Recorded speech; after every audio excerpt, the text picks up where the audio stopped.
ஒரு நாள் மட்டுமே உயிர் வாழக்கூடிய ஈசல்களை பற்றிய செய்தி தொகுப்பு தான் இந்த வீடியோ காட்சி. ஈசல் என்பது பெரும்பாலும் மண்ணுக்கடியில் கரையான் புற்றுகளுக்குள் வாழும் ஒரு உயிரினம் தான் இந்த ஈசல். மழை வரும் சமயங்களில் தடக்கை முளைத்து வெளியில் பறந்து வந்து ஒளிப்பட்ட இடங்கள்லாம் நோக்கி பறந்து செல்லும். தன்னுடைய இறக்கையின் சக்தியை ஒரு மணி நேரத்தில் இழந்துடும்.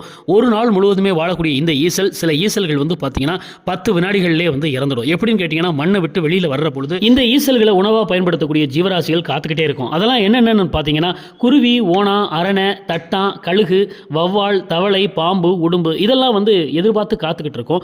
மண்ணை விட்டு வெளியில வந்த உடனே அந்த ஈசல்களை உடனே அடிச்சு தின்றோம். எனக்கு தெரிஞ்சு பெரும்பாலும் ஈசல்கள்ல 4 வகை உண்டு. என்னென்னு கேட்டீங்கன்னா கொளிஞ்சி ஈசல், தென்னல் ஈசல், கரும்புத்து ஈசல், மாலைக்கண் ஈசல்னு 4 வகை உண்டு. இந்த ஈசல்களை நம் முன்னோர்கள் இதை உணவாகவே பயன்படுத்தி வந்திருக்காங்க. இன்றைய காலங்களில் இந்த ஈசல்களை பார்த்தா தள்ளி நின்று வேடிக்கை பார்க்கறதா அதிகமா இருக்கிறாங்க. கிராமங்களில் இதை அதிகமா பயன்படுத்தி வர்றாங்க.